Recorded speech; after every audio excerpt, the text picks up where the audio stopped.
Welcome to a new episode. Today's guest is my dear friend Nkechi and Njaka, and I am so honored to be sitting here in your living room in this beautiful white couch. Thank you so much for being here and having me. This is really exciting. Of course. So one of the things that I like to start off with my podcast, because my podcast is really about my relational web and my friendships. So I like to start by asking how you know me and how we first got connected. I'm trying to think well, my first memory of you was when we met this summer in July in Liverpool. We were at the Bidston Observatory. And when did we have our first conversation though? We met in grad school. Yeah. But I'm Art school. trying to be really specific about that, what somehow we were talking and we decided to get lunch together that first day. Yes. But I don't know when. But I remember just my memory of you is when we were on the roof of the observatory and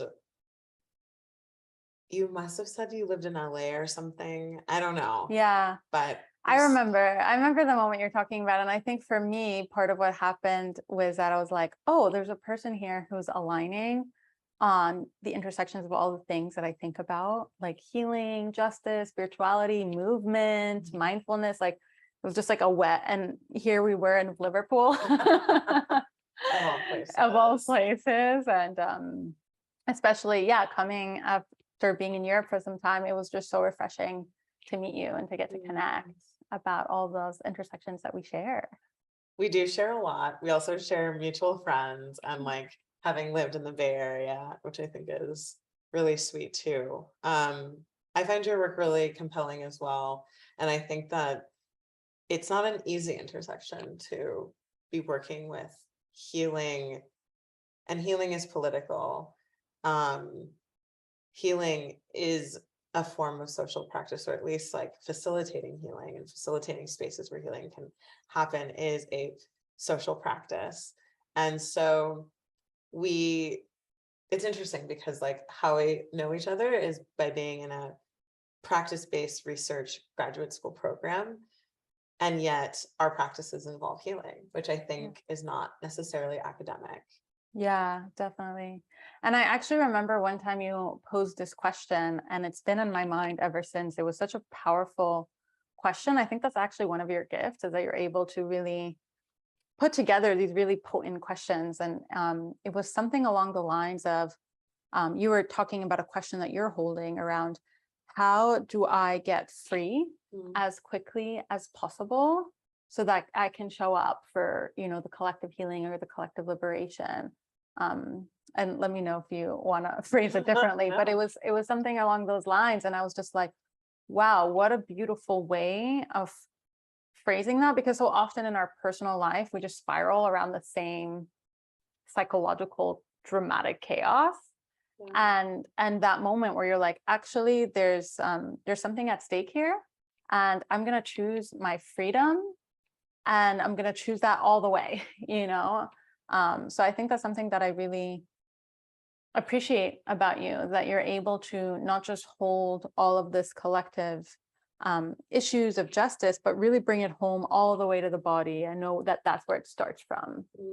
And I'm curious if you could share a little bit about that practice around somatic and movement and mindfulness and, the intersection of all this, but how you kind of came to really understanding that the body is kind of the playground by which it all happens.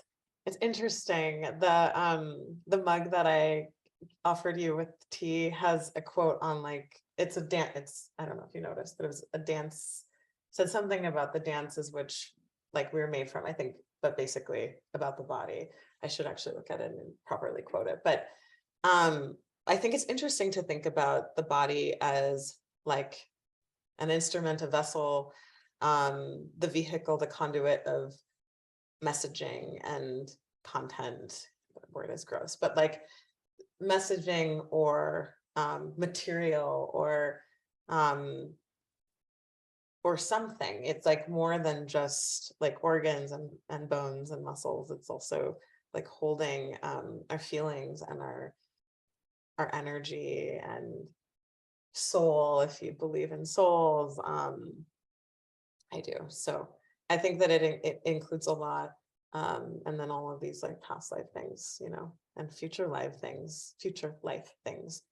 So yeah, I guess coming back to this idea of how do we get as free as possible, as quickly as possible, it was something that I was thinking about around the time that George Floyd was murdered. And it's kind of painful to think that that is when I started thinking about it, even though I had been pursuing it before. It just actually since like the age of 2. It's weird that I'm even going to talk about this memory. It's my oldest memory, but I was talking about it with a therapist this morning, and I was trying to fly as a 2-year-old. Freedom. I was being asked about like most traumatic event. Most traumatic event in my life was me trying to fly, cutting my forehead open, and then being straitjacketed. So that was Oh when I my left my God. body, and then I could see everything that was happening. And I've like totally fact checked it with my parents. I was 2. Totally fact checked it with You my were parents. 2? Yeah. So I like definitely like I know what I was wearing. I know what was unfolding. I have a complete memory of the room, but I fully left my body. But what was so traumatic about it was being straitjacketed. That was the trauma. And obviously being straitjacketed after wanting to fly and be free is also very interesting to me. So I think that I've been in the pursuit of this for a long time, but was not verbal about the pursuit until after George Floyd was murdered. And I thought to myself, well, I'm teaching meditation and I'm facilitating for people to find freedom in their body, but there's no application of why they would want freedom in their body, just like free from anxiety or free from the chaos of uncertainty or the world, COVID, you know. But really, I think we must be free for everyone to be free. Like my freedom is impacted by your freedom and opposite. And so, yes, I'm very interested in researching that. I'm in the pursuit of that. And I don't have answers, but I do know that like I feel most free, like in stillness and in movement. And so it just comes back to the things that I practice and facilitate, you know, meditation and movement. Yeah, that's beautiful. Wow, thank you for sharing about this Yeah. early childhood memory. It's present because of having to recall it for this intake that I was doing this morning, but it is pretty striking. Yeah, yeah. And I think that's one of the things that is also so fascinating about the body is that memories don't leave. They just get reorganized in some way. So even if we consciously forget, it unconsciously lives on. Totally. Which I think is part of why these practices around meditation and somatic work, dance work, it allows us to re-access our knowing self in a different way than what we're conditioned to in a lot of traditional educational systems, which is like, okay, let's perfect this rational mind. So I think what you're really offering to the world is this really different way of knowing the self. It's a little bit more mysterious. Very, but I love that. It Yeah, is mysterious. It's constantly changing. it's always, I mean, it's dynamic. That's its natural state. And yeah. So yeah, I'm just like so struck by that because it's like, yeah, the way that you really weave in the movement and the meditation practices. I mean, I know you have so many different forms and capacities by which you do that, different projects of your own, different collaborations that you do with others. I'm curious if you want to share a little bit about that. Absolutely.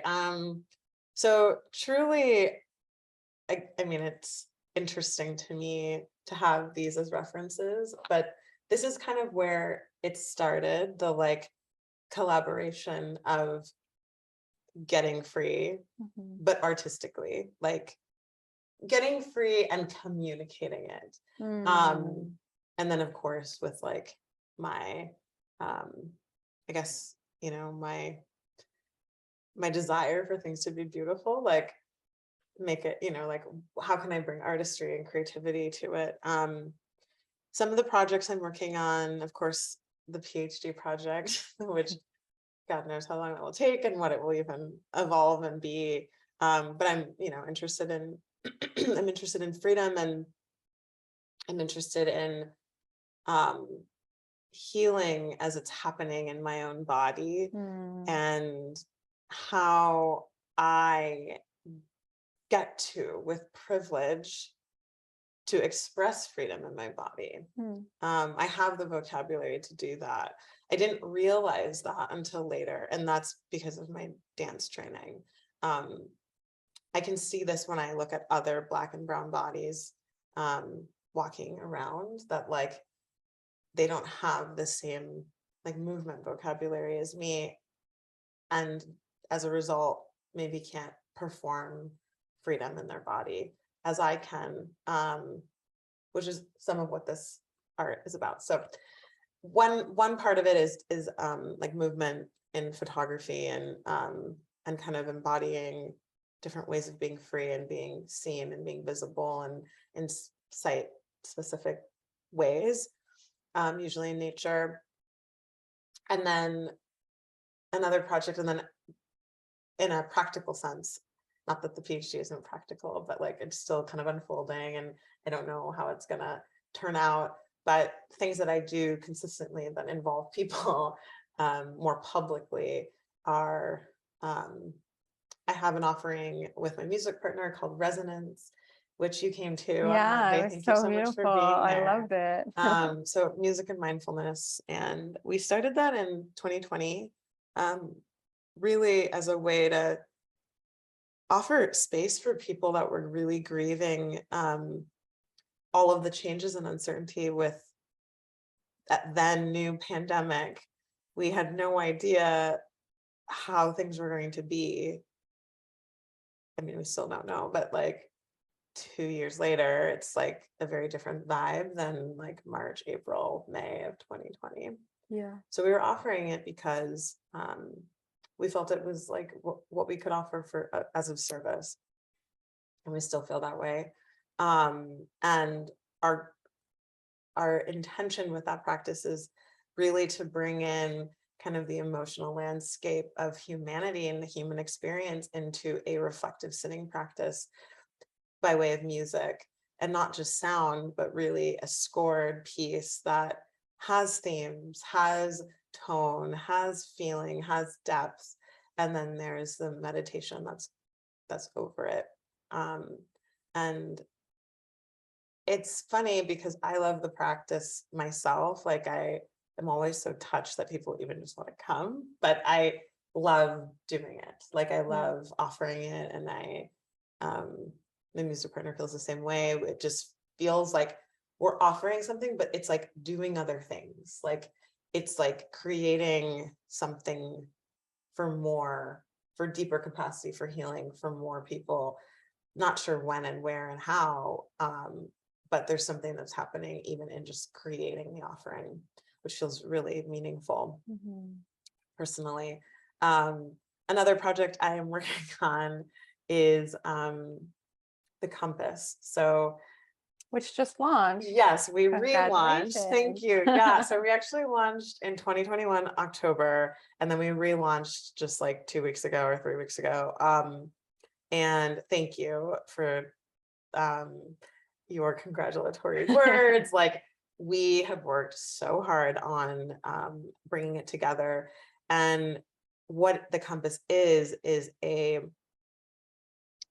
a digital curriculum for learning how to listen to oneself with a variety of practices, so that one can navigate through their life with a sense of trust, with their intuition, with their inner knowing, with their inner truth, with their inner self-expression or outer self-expression, but really learning how to find your inner compass, essentially.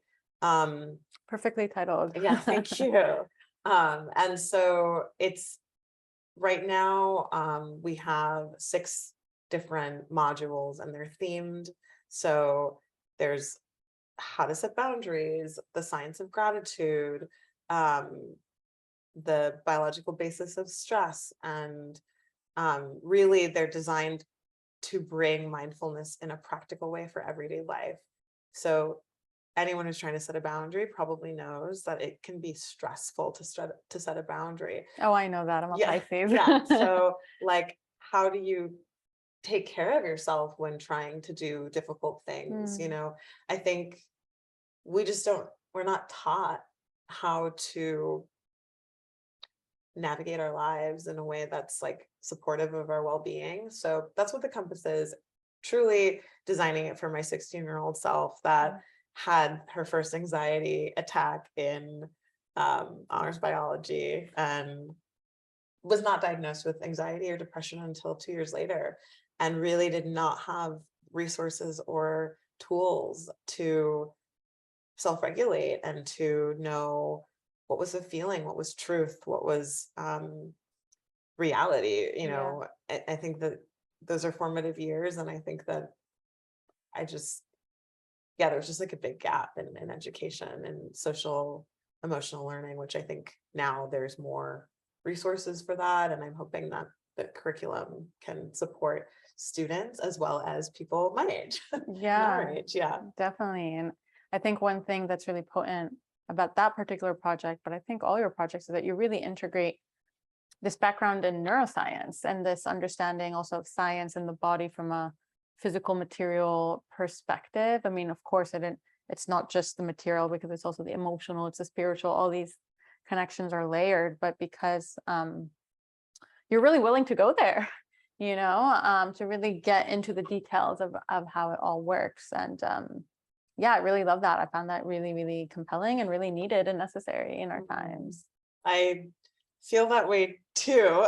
And I felt like it was hard to articulate for a really long time, to even like think of what it would look like, because I've taught meditation.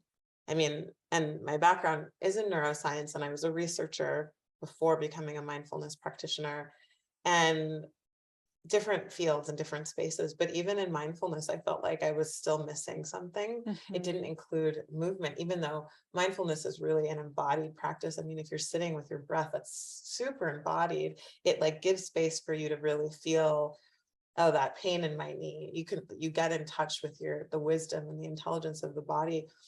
And once the practice is over, people forget that they have a body, and then they just go around living life, from here up, from the neck up.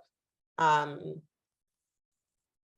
I don't think we ought to live that way. Like, there's so much we can express with our full body when we're really able and willing to. And just something to say based on what you shared, how the curriculum of the compass is designed is really body, mind, heart, and emotions and feelings. So each module, even if we're working with gratitude or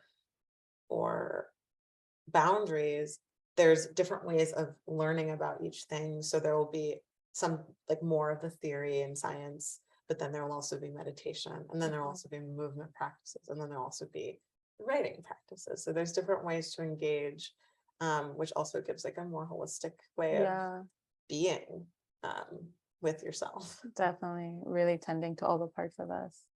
I was struck earlier when you were talking about having a movement vocabulary, of learning how to find freedom in the body through movement. And that's something that's really deep in my practice too. But I was remembering in my personal life, I remember when I first started coming to movement, like I was so excited to dance, because I was like, I had such a love for dance. And then I remember when I first started in my adult life, like really returning to dance, I was really overwhelmed with the levels of trauma that my body stored. And it was kind of this this dissonance between this like, I want to be free in my body, and I want to move, and I want to express, but then just feeling this like very strong contraction, and this like a lot of it, trauma responses that kept getting layered. And then I was just like, wow, how am I ever gonna navigate through this? So I'm curious if you have any wisdom to share about that, either from your personal life, but just how, like with this research practice of like,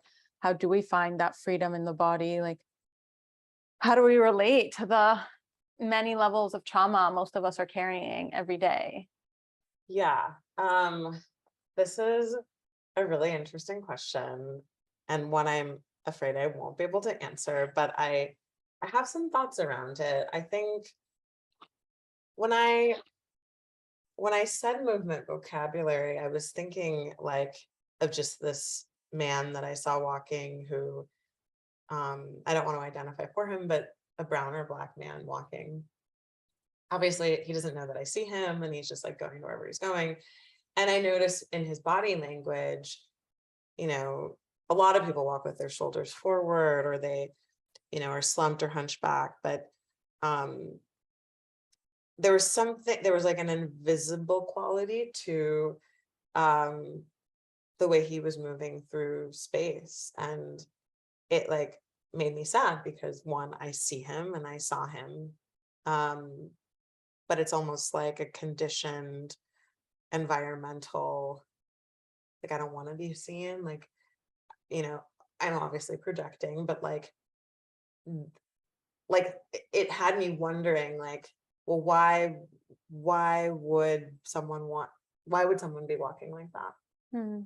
um and there's a whole set of reasons for why, and maybe none of them even what I was thinking about, but I know that people have come up to me and have commented on just something like posture, which is something we learn in dance from a very young age, like broaden the, the torso, and widen, and lift the chest, and lengthen the spine. And there's a very different energetic quality to that than being slumped and, you know, hunched over. And the way people perceive you is different. So there's Yeah. like energetic within the body of like how you might feel walking around like that, and then how you're perceived. And so I say privilege because I learned this from the age of 2 when I asked my mom to be in dance club. A lot happening at age 2, and Yeah, it's it was like very early. But I know that I revolutionary. asked before I turned 3 to be in class because they had to make an exception for me. I was too young, but I demanded to be in dance class. Apparently, I Wow. was very verbose. Yeah, Um, revolutionary since a young age. Getting your and I saw it. We went to go pick up my older sister, and I saw her dancing. Another strong memory, and I was like, I want to do that. And so my mom put me in dance. But being in a studio at a young age, we were constantly in front of mirrors, and so I was constantly able to make these adjustments for myself, and know what the impact is. And I think that it's definitely a privilege, because a lot of money was spent for me to be in dance classes, but also I have this awareness of what my body looks like in space without seeing it. And I know the impact that it has too. So it feels important to me that that is a part of the conversation, because it's like we live in these bodies, yeah. and they matter. And I think one of the things that I have found in the dance world is that maybe in the 20th century, a lot of dance modalities were really structured around here's a technique, or here is a form, and then like take it and put it on your body, like make your body dance this way, And I think what's arising now in a lot of somatic practices is like, okay, let's take the form out, especially a lot of this work around improvisation. And let's just actually start with the felt experience of the body and asking how the body might want to move, as opposed to making it look a certain way. And kind of this, and I think you kind of told this line a lot, right? With this question of like, right, the mirrors and the visibility, and what does a body look like? And then how does the body feel, right? Because those are also two separate ways of engaging with the body.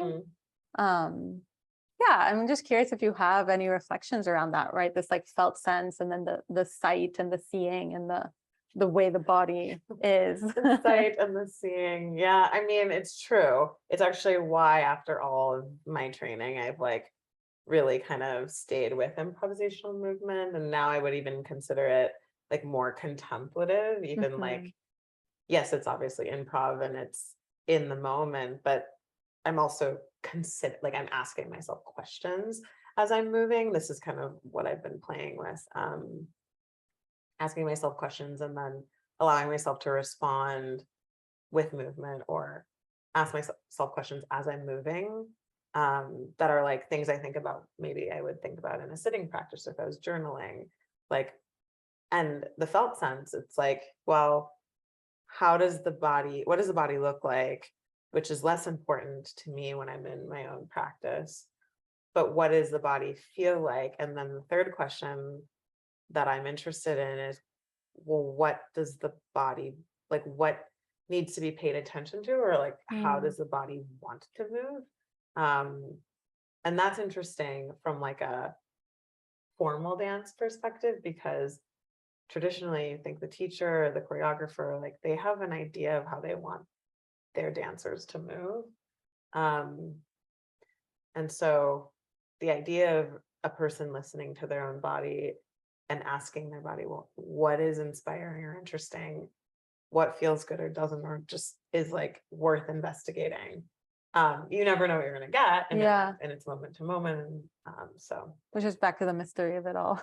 yeah, and the dynamism of just like being a human and wanting something in one moment and not the next, and or attending to something in one moment and not the next. Yeah. So yeah, I'm curious too about that, and it's why I love Gaga so much, because it's just like free and open, and I mean, there's guidelines and rules or structure, but it's not so dogmatic. Yeah, it's not fixed. Yeah.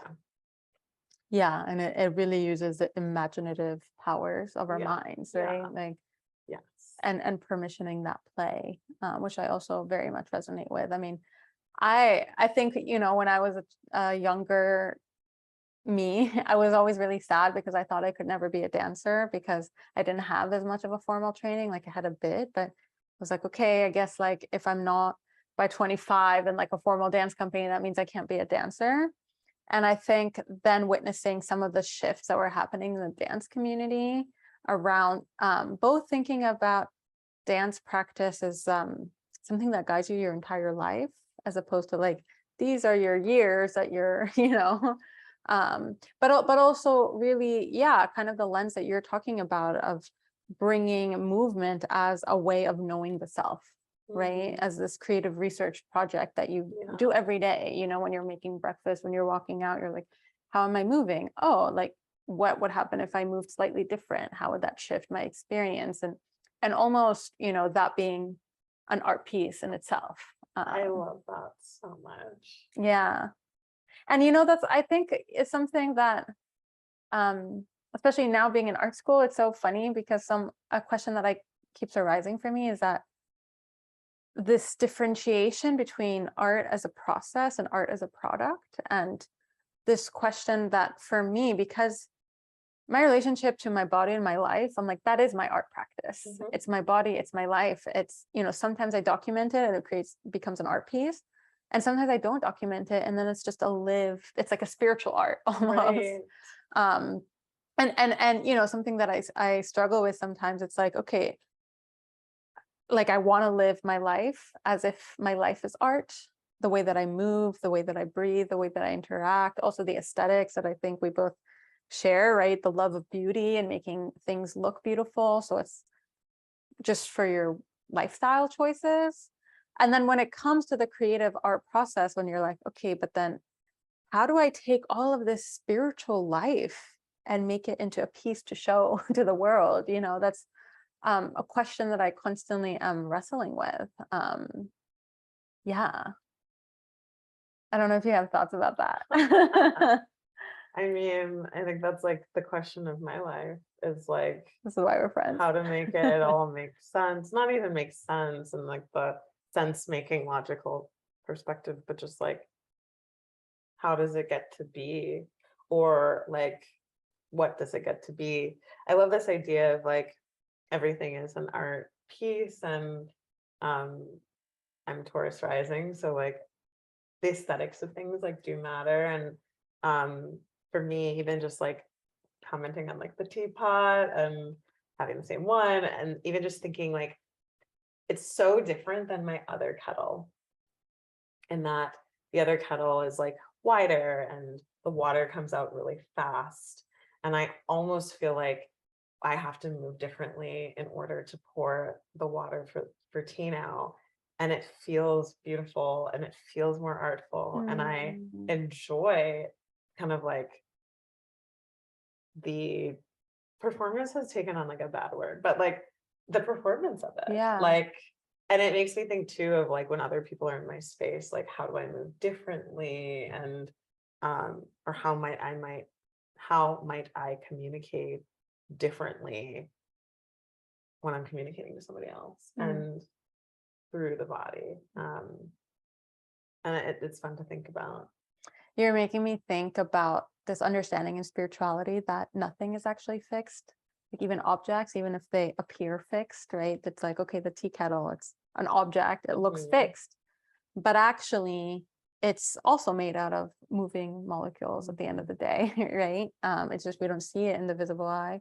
But then when we interact with objects, and our bodies, it's so fluid. I think that's one of the almost the miracles of human life, is just like how much we can change so quickly sometimes, and not even, be aware of how much change is actually happening. So when we're interacting with these objects, this is something that I, in my younger artist life, I would think a lot about, is my background's in engineering, and I remember taking like a functional design class and just really thinking about how the body interacts with objects, because it's an illusion to think that the object is fixed, and it allows us to experiment and to play. So I just really love that tea kettle example, because it really highlights, it's like actually the way that an object is shaped invites us to relate to it in certain ways, and actually generates a whole experience for us. And that's true for people, like our relationship to people, which kind of comes back to the beginning of like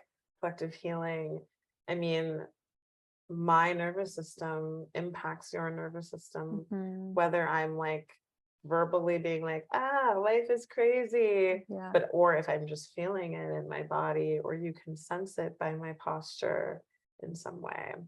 And that's, a question I've had for a long time. It's a question we have in our offering of resonance. The word resonance is truly reverberating energy to find a solid, I guess, vibe, like, or whatever the like scientific word is, vibration. I'm like, vibe. I'm like, I'm pretty sure it's vibe. The vibration. Vibe comes from vibration. Yeah, exactly. I know. I was like, vibe just feels very Californian and like not the right word, and not the word I want to use. But I was like, I know that it's like that. Anyway, yeah. So I feel like we can achieve that. We achieve that through attunement, and that is on a very molecular level. And so we're kind of all in concert with all things, and all energies and molecules, and the collective unseen, and we're all just tapped in all the time, whether we know it or we don't. And I think the thing, especially being a healer or a dancer, you're able sometimes to see things that people can't see about themselves, and you're seeing how it's affecting you, and then you're like, well, how do I communicate to them? I mean, that's so hard. It's so hard. I just refer to my like communication Bibles, like relating, I would call it like relating practice resources, the books I pulled out, like Decolonizing Nonviolent Communication and Radical Friendship. But it's very true, because like once you're in your own practice, or you are like starting to see things, then you start to see things in other people, and it can be very hard to let those people know. I was thinking about that on the drive over here.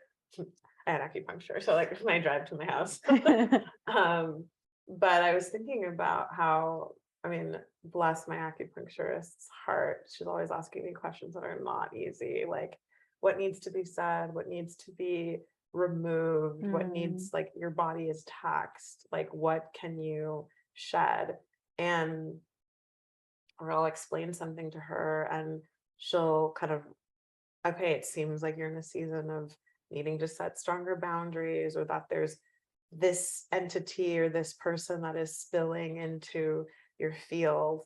And she can tell this from my body. I have some consciousness of this, but I'm also trying to not, because it's like, it would require me to have to do some hard things, like have some hard conversations. But I was thinking about it on the way over, because she's like, all I want for you for the rest of the year is just to like lay in your sauna bag and not do anything. And I was like, I think that that is actually possible.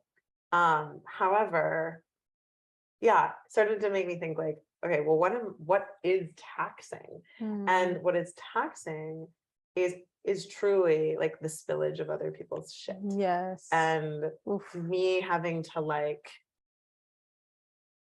problem solve or hold it or tend to it, particularly when that it's like not about me. Yeah. And it's hard to think about that and think about the collective, because I think those of us who find ourselves in positions of healing or positions of facilitation, or even artists or activists, or in any way tending to the people, there is something that, I don't know, I mean, I could be wrong, but I think that there's like a predisposition of like wanting to do more than what is necessary. Yeah. And that can be hard for us. And particularly because wanting to do more than what is necessary means then that people want more than what is Yeah. necessary. Definitely. And it's a really delicate like tightrope dance of being like,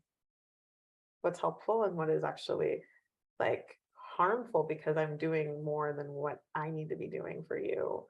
You could be doing this for yourself. I don't know. Does that make Right. sense? Yeah, definitely. And I think that's why the principle of our interconnection is so important, because I think sometimes in healing world and spiritual world, we kind of have this view of the teacher, or sometimes we're also conditioned that we're just like, especially right with women, it's like, okay, like a woman is just expected to fix everything for me, right? Or we just have these like societal expectations of teachers are just like, I'm going to show up with all my trauma and then I'm going to give it to you and you're going to fix it for me. And that to me is kind of just amplifying this way of being where we're just really disempowered. We're constantly, when we give our trauma away, where we give our pain away to other people, we're also giving our power away, right? Because it's saying that I don't have any responsibility, right? It's like kind of when you're stuck in this victim mode too. And I think when we start to see the world as interconnection, we start to understand that everybody has a responsibility. There's no one exempt from that, right? Everyone, like I really deeply believe that every single being has the power to liberate themselves. And I think when we each access our own power to liberate ourselves and then we come together, that's when collective liberation can happen. But when we're constantly giving our power away and just like tossing it and, like asking other people to do it for us, consciously, unconsciously, it creates a lot of chaos in the field, because then a lot of people are healers, artists, activists are overwhelmed because they're just like, It's too much. It's too much. Like this is more than my fair share. And also like, why would I be doing all of this work for, like, it just doesn't make sense. It stops making sense, Yeah.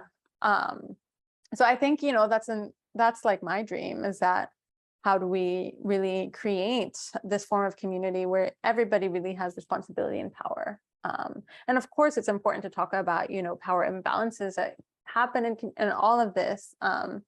But that's my spiritual orientation, is that no one could ever take away your personal power. I agree.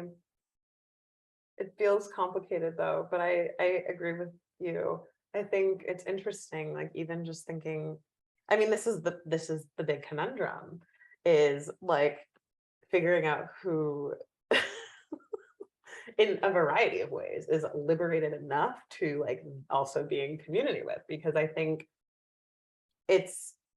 and I do not have this answer, but I think even I mean, we were talking about dating earlier, like even in dating, it's like you can feel when someone's trying to do not too much. I will be more clear when someone's trying to flex power or like Mm, use power, wield power. And then it's kind of like, wait, what? Like, that's not how I'm approaching this. Like, yeah, this isn't even necessary. Like, definitely. um, Nothing like romantic love to bring up all yeah, the power issues. yeah, yeah. And I mean, it sometimes shows up in friendship too. I definitely like had a situation with a friend who really struggled to be honest, like about things that were really important. I mean, I think honesty is really important in Mhm. all ways for everything. I've yet to be corrected in this belief. But yeah, this person was just like having a hard time. Um, and in my mind, I'm like, it doesn't even make sense because the dishonesty is preventing you from being free. Yes. And and simultaneously you think you're being more, you have more power because you are withholding this thing, and that's not really how it works in a certain space, right? Like there's Mhm. many dimensions and realities happening at once. So there's like, yeah, the spiritual where it's like we all are free and we all have access to power, and then we're here in the material world where there's like structures and constraints and things that have led us to believe otherwise. And so Yes. constantly titrating between the two is exhausting, and Yes. probably why my acupuncturist said I was taxed.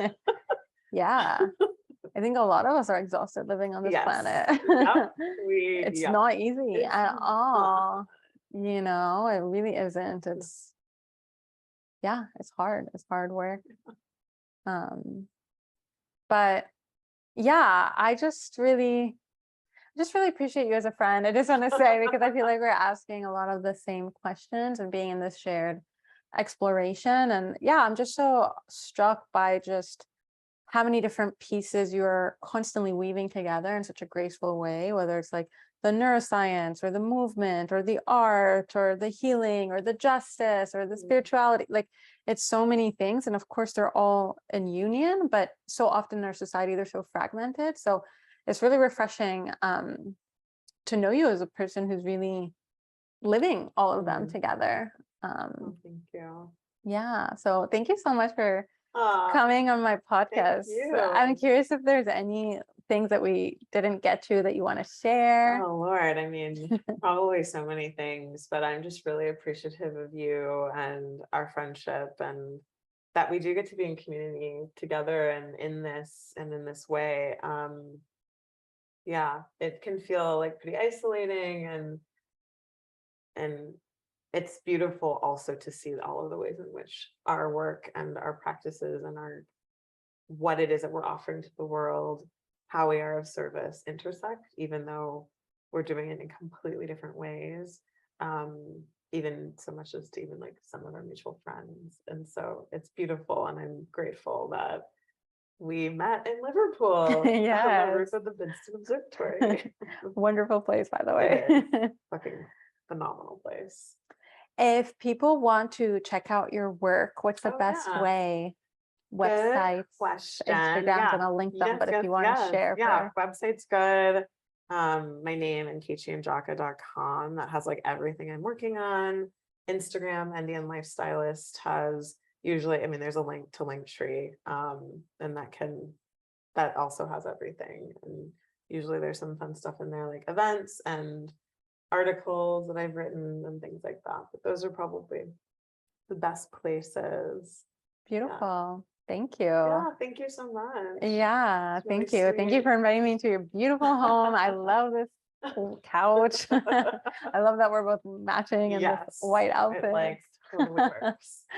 Yeah, so really such a pleasure to chat with you. Thank you. And thank you.